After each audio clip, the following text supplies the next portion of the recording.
Assalamualaikum warahmatullahi wabarakatuh.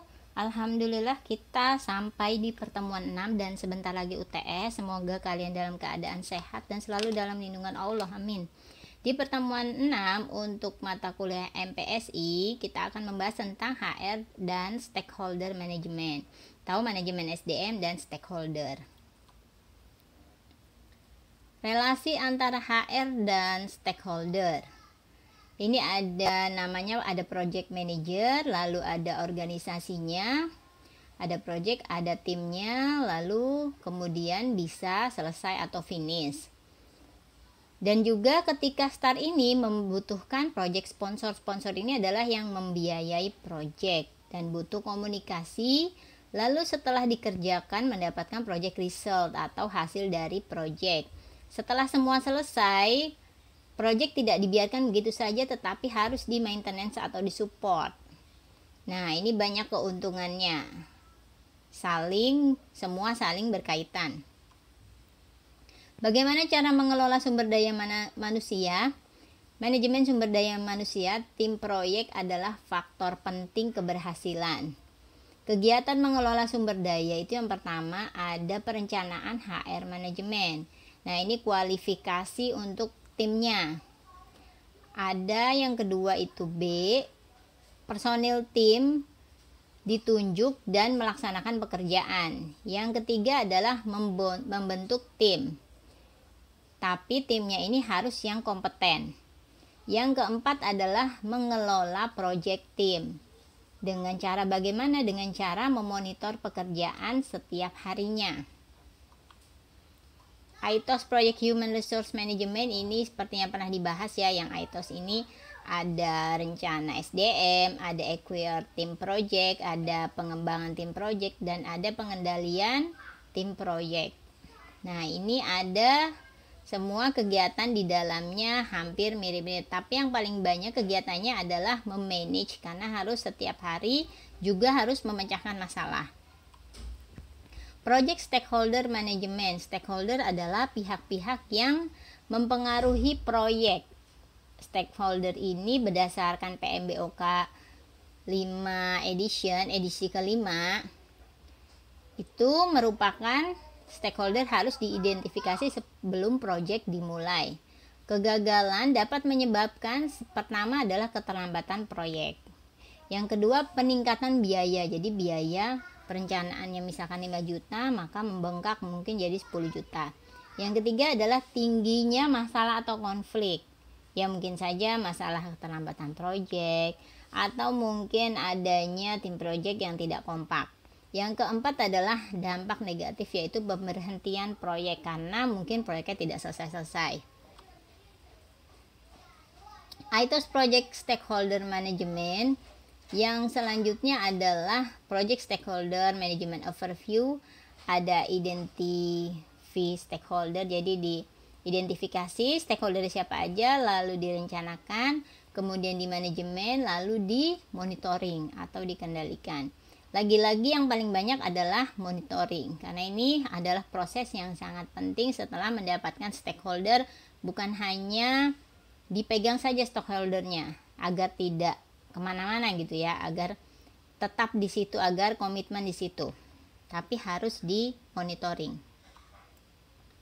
Mengelola pemangku kepentingan. Stakeholder ini termasuk pemangku kepentingan. Ada 4 proses. Yang pertama identifikasi, yang kedua perencanaan, yang ketiga pengelolaan, yang keempat pengendalian seperti yang tadi di ITOS ya. Hal-hal penting dapat disimpulkan sebagai berikut. Yang pertama adalah stakeholder harus diidentifikasi. Nah, ini harus diidentifikasi yang berhubungan dengan proyek itu siapa aja. Yang kedua adalah harus direncanakan karena ini merupakan outputnya. Yang ketiga adalah diperlukan keahlian komunikasi antara manajemen dengan stakeholder. Yang selanjutnya pengelolaan stakeholder ini dapat mempengaruhi atau mengubah proyek karena bisa juga stakeholder ini membuat keputusan yang berbeda dari keputusan awal. Yang terakhir adalah expert judgment. Meeting dan analisis adalah tools dan teknik yang digunakan. Jadi rapat ini termasuk toolsnya. Sertifikasi manajer proyek ada namanya CAPM, PMP, PGMP, PMI, SP, PMI, RMP. Nah, ini semua adalah sertifikasinya sesuai dengan jenjangnya. Jadi kalian kalau ingin menjadi manajer proyek itu tidak sembarangan dan harus ada sertifikasinya, kecuali proyek yang kecil-kecilan ya. Kita lanjut stakeholder proyek. Stakeholder tadi orang yang terlibat, yang termasuk stakeholder adalah sponsor, manajer, tim, staff, pelanggan, pengguna, dan pemasok. Nah, yang paling penting ini adalah sponsor karena mereka yang membiayai. Tim proyek sistem informasi yang namanya project manager itu tanggung jawabnya membuat perencanaan kerja dan memonitor. Yang kedua, sistem analis. Ini melakukan analisa sistem sebelum adanya aplikasi dibuat. Desainer ini merancang desain aplikasi. Programmer adalah membuat program aplikasi. Tester ini adalah melakukan pengujian program. Dokumentator adalah membuat dokumen sistem. Dan administrator adalah membuat dokumen manajemen proyek dan pengarsipan karena berhubungan dengan administrasi. Teknik analisis stakeholder. Analisis stakeholder ini adalah alat untuk menghasilkan suatu daftar stakeholder untuk pengembangan rencana. Langkah-langkahnya adalah yang pertama, stakeholder diidentifikasi dan informasi yang terkait. Yang kedua adalah analisis dampak atau dukungan potensial pada masing-masing stakeholder. Seperti tadi ya, sponsor yaitu dukungannya biaya.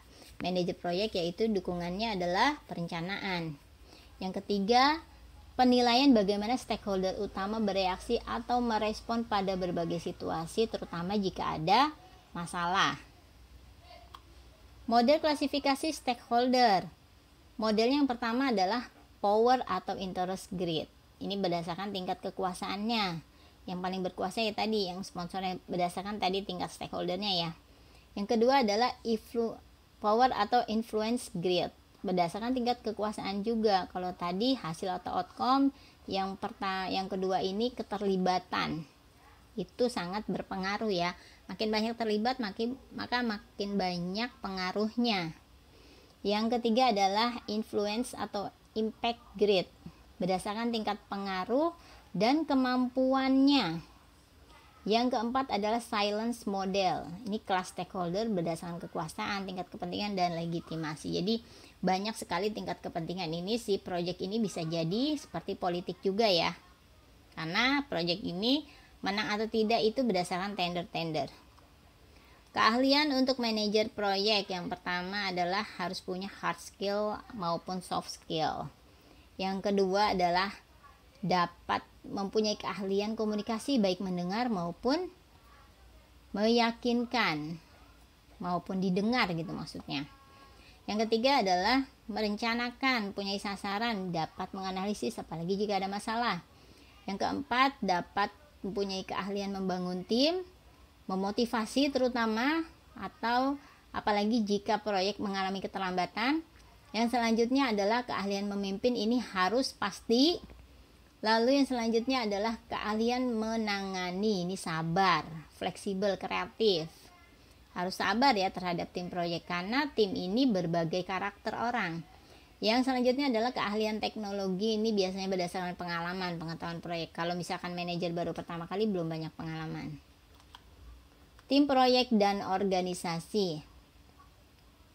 Ini ada timnya stakeholder proyek umum. Yang pertama adalah owner. Lalu ini sebagai pemilik, yang kedua komite pengarah harus mengarahkan bagaimana proyeknya. Yang selanjutnya user, pengguna hasilnya, dan project manager pelaksana proyek. Stakeholder proyek sistem informasi yang pertama ada manajer senior. Ini definisi isu-isu bisnis. Lalu ada manajer proyek yang harus merencanakan apa saja yang harus dilakukan untuk penyelesaian proyek. Yang selanjutnya adalah praktisi, ini yang seperti analis, programmer, desainer, ini mempunyai keterampilan teknis. Dan pelanggan adalah yang mempunyai kebutuhan, jadi dia yang menentukan kebutuhan atau aplikasi apa saja yang harus dibuat. Pengguna akhir adalah interaksi perangkat lunak yang terakhir, karena dia yang menggunakan seperti kalau di supermarket itu kasir ya. Manajer proyek atau pimpinan proyek, ini seseorang yang bertanggung jawab terhadap pengelolaan proyek. Keahliannya yang pertama ada keahlian personal, ada pemimpin, komunikasi, negosiasi, ada keahlian teknis, ini keahlian hardware, software, konfigurasi, informasi, ada keahlian manajemen, dan ada keahlian menangani situasi. Ini yang sangat penting karena harus tegas tapi kreatif juga sabar. Project Management Office atau PMO, ini kelompok organisasi yang bertanggung jawab terhadap fungsi manajemen proyek. Tujuannya yaitu kenapa harus ada Project Management Office, harus ada PMO ini. Yang pertama adalah dapat mengatur data proyek. Yang kedua, mengembangkan template proyek. Yang ketiga adalah mengembangkan, mengkoordinasi pelatihan. Jadi nanti akan ada pelatihan-pelatihan untuk timnya.